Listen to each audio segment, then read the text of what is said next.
world violence is heating up. It has caused even President Reagan to wonder if we're not now approaching Armageddon and the end of this world. In fact, Armageddon has been very much in the public press within the last 6 months. Editors and writers are wondering if world conditions are not heading to Armageddon and the end of the world. Now, Bible prophecies tell us that Jerusalem and the Middle East are destined to be the center of world violence and world disturbances from now on until that battle of Armageddon and the end of this world and the second coming of Christ to start another and a new world, the world tomorrow. The world tomorrow.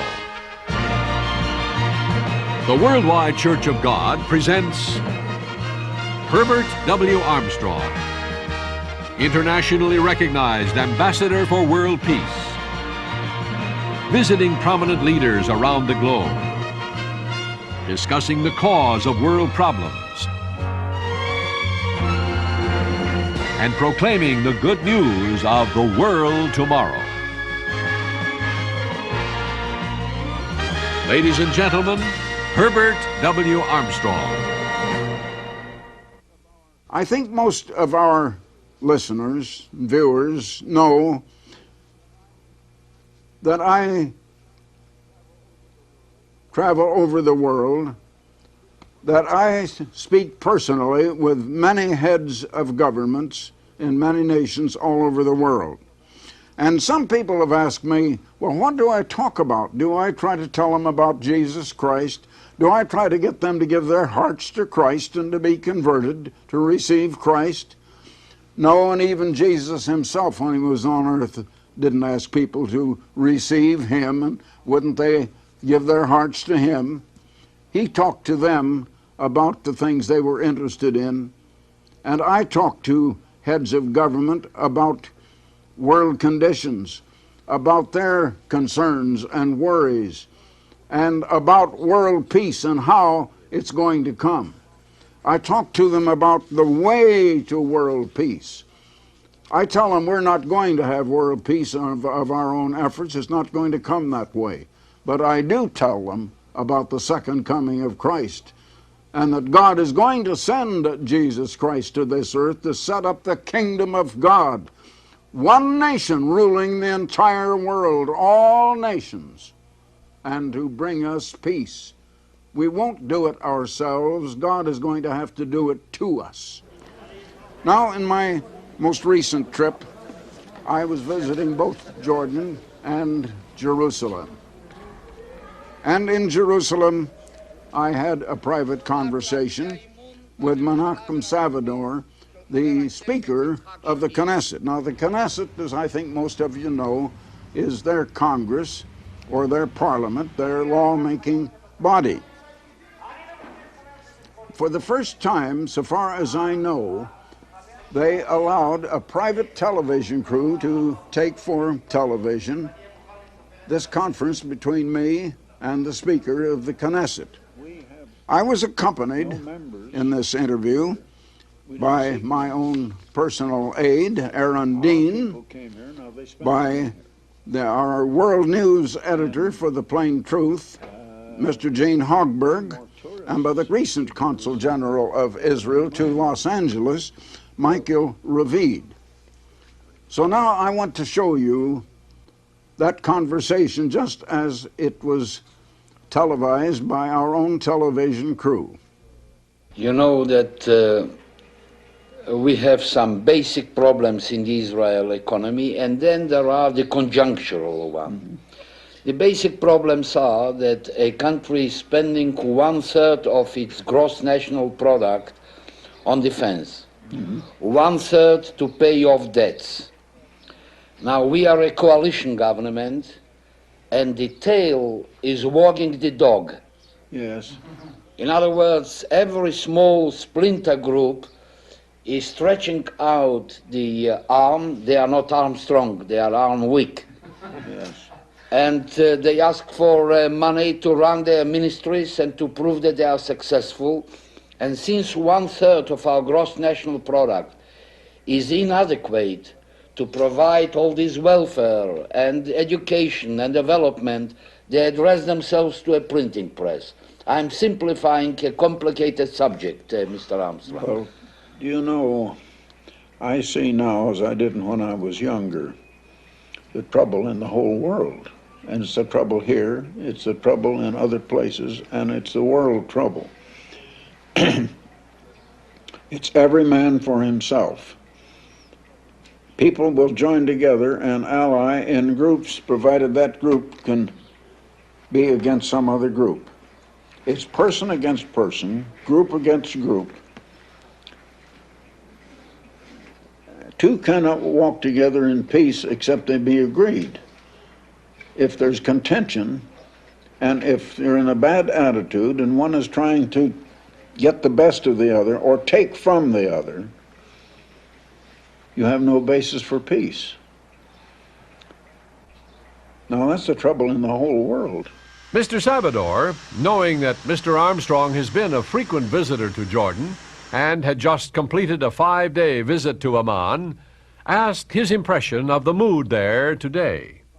How did you find any esprit ouvert, what we say in French, any open-heartedness and a new spirit that we could engage in a dialogue and hammer out a settlement between us and our cousins? Last time I talked with King Hussein was last March, and I told him that one thing that I would like to do would be to get him and Mr. Begin together on my jet aircraft.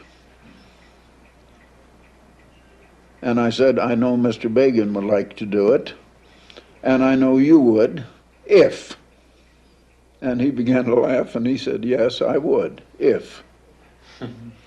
The if is the other Arab nations and what they would say about it.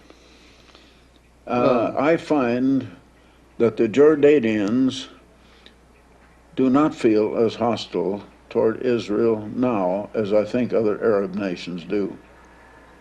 Well, I think they really would like to be friends. There is a variety, but they still have different ideas about, especially the West Bank and things like that, you know. Well, I would like to tell you, Mr. Armstrong, and this is a fact.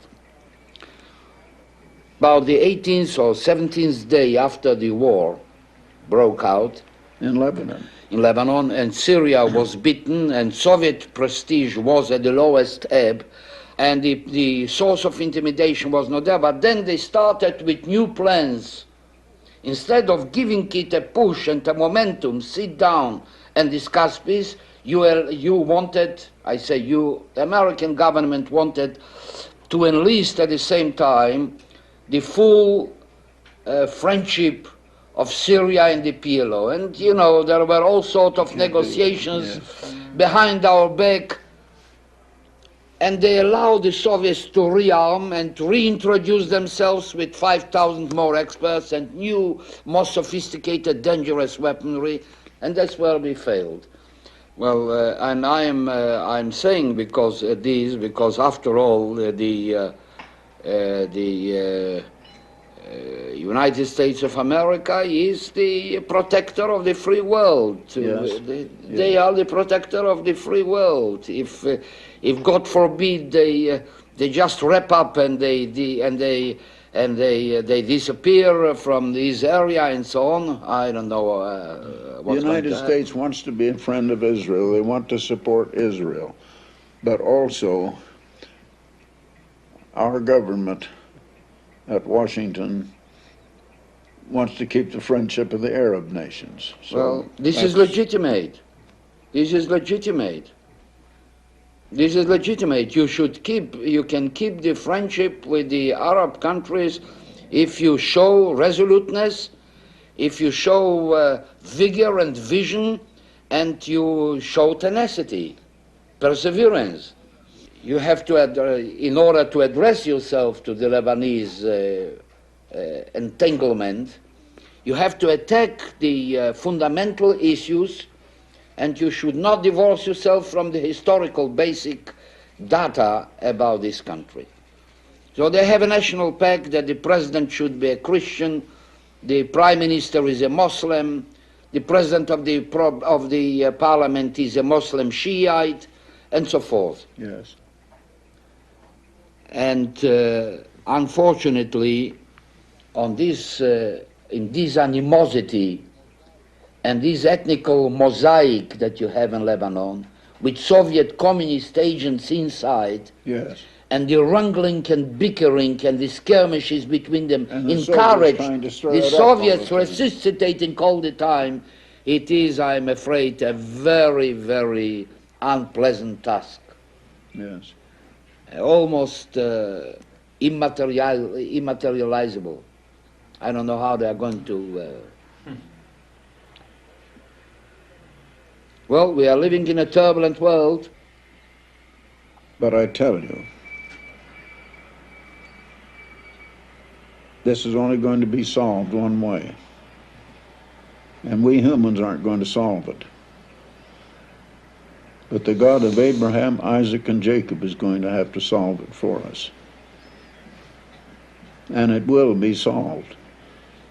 And it won't be long now. And it will be done. I don't mean a year or so, but I don't mean another 100 years either. We're in a crisis at the close of all civilization in this world. And the very hub of the whole world crisis is right here.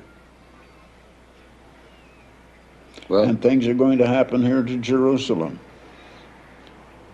Now, one thing I can tell you, you're going to see big events take place in Europe very soon.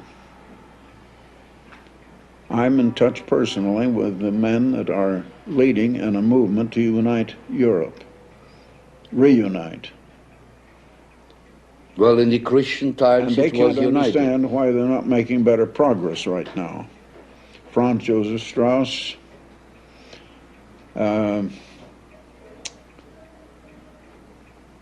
Otto von Habsburg are friends of mine, and they're working for a united Europe.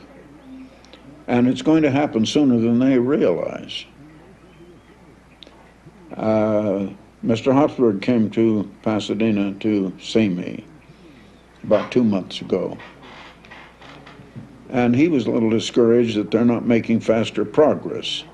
Something is going to happen to force a new united Europe that'll be a nation as strong and as powerful, if not maybe more so, than either the Soviet Union or the United States. Now, our people in the United States don't believe that. Nobody believes it. But biblical prophecy says it's going to happen. And mark my words, it will happen. And I'm not speaking just like a wild-eyed fanatic that doesn't know what he's talking about. Well, And it's going to affect Israel over here very seriously. It's going to affect the United States very seriously. well, the idea of a united Europe is in my opinion, realizable, and after all, Europe was one nation with several languages and vernaculars. United by the even- Catholic Church. Yes.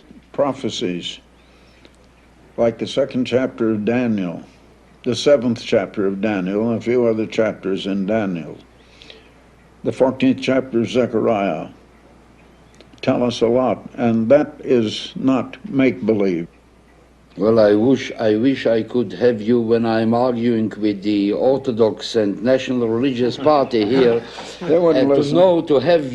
to have your background in the Bible. I can only tell you. I could resist all the pressures of the religious parties in this Knesset. But Believe me, you'll find the Bible is true. Absolutely. And it's going to happen.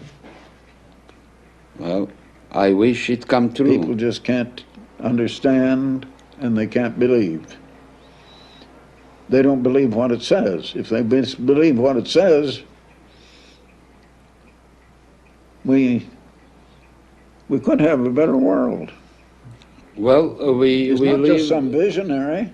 We This is live, practical. yes, we live in a consumer society which deserted the tenets and values, basic values of our culture, of our civilization. This is a menace to the survival of the basic moral values of the Western world. It all gets back to a way of life. A way of life. There is a law, and law merely, now you're a lawmaking man, the Knesset is a lawmaking body. I spoke before the Constitutional Law Department of the University of California in their law school. And I was mentioning that law is merely the rules to regulate human conduct. It's a way of life. The law of God is love, which is outflowing regard and concern for the good and welfare of others as well as yourself, and equal to yourself. And we don't have that in this world. We have a law operating in this world, and that law is vanity. I love me, I don't care about you. Every man for himself. I want everything for me, but I'm going to disagree with you. It's competition instead of cooperation. Instead of cooperation and unity in the right attitude and spirit, we find people joining together in conflict with other groups, one group against another. Now, in World War II, the United States and Britain were fighting against Germany. Now they try to ally with Germany against Russia. In World War II, the United States was allied with Russia against Germany. And we ally, and then we change our alliances. And we don't see it all gets back to a basic attitude of mind and way of living. Now, I see that God's way is wanting to help, wanting to share. Now, that's the way we do. We come to Israel. We don't ask anything of Israel. We're not trying to get anything here. You can't find a single friend of ours over here that'll tell you I've ever tried to get anything here. I come here to give. And you can check that all you want to, and you'll find that's true. And when people can get into that attitude, we'll begin to have world peace. Now, we're not going to have that until, the Bible also prophesies a Messiah is going to come. And it is going to happen, and we are going to have world peace. We're not going to have it man's way as long as man wants to organize as he's doing. This group against that group, this nation against that nation, this individual against that individual. It just can't be. You're right. As for us, we're not going to solve the world problems right now.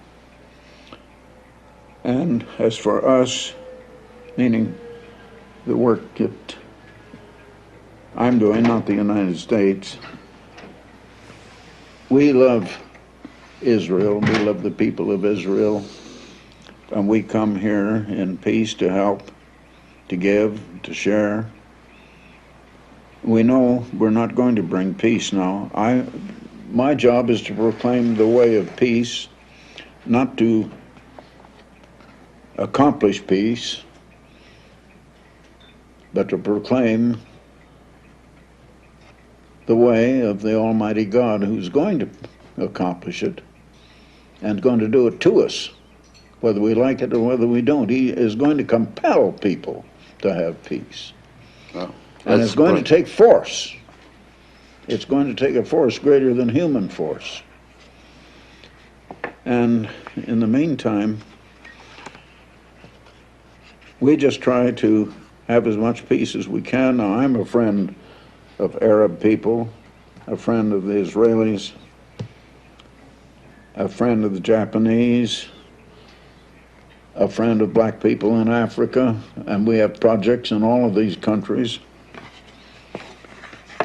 And we know we're not going to bring peace, but we believe we should do what we can toward peace in the meantime. And I proclaim the way of peace. Well, Mr. Armstrong, I am, first of all, very privileged to have you in my office, in the fortress of Israel's democracy. May I just present you with the Medal of the Knesset. It features the building and then the sides of the three monotheistic faces that Jerusalem is holy to them. Mm-hmm. So here is the medal which shows Jerusalem, for which you have done so much, and the Knesset, the only fortress of democracy in the Middle East. And here is what I say to the Honorable Mr. Herbert Armstrong in appreciation of his true friendship for the land and people of Israel and his magnanimous gestures which aid and strengthen the spiritual and moral tenets of our common culture. Menachem Savidor, Speaker of the Knesset, with my best wishes. Oh, thank you so much. That's a wonderful honor. The Middle East now is seething with crisis after crisis. Now, very few realize the significance of what is going on now in the Middle East. As I said, Bible prophecy shows very plainly that the whole center of world disturbances is going to be in the Middle East from now on until Armageddon, the final battle of World War III, and the end of this world. Now, I have a booklet just off the press. It is a reprint of an article that appeared some little time ago in The Plain Truth, but it tells you about this whole Middle Eastern situation, and it's entitled The Middle East in Prophecy. What is happening in the Middle East? Why is it leading into the end of this world? Why is the Middle East so important? The things that are going on in Beirut and in Lebanon, continual strife and trouble. It's first one thing and then another.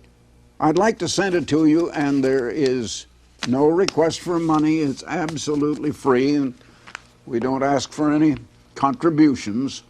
We don't beg for money on the air. I hope you've noticed that and the great difference. Now, at the same time, if you're not already a subscriber, we'll put you on the subscription list for a free year's subscription to The Plain Truth, the world's finest magazine and one of the world's largest circulated magazines in the world. Now, over 6 million copies every issue going out.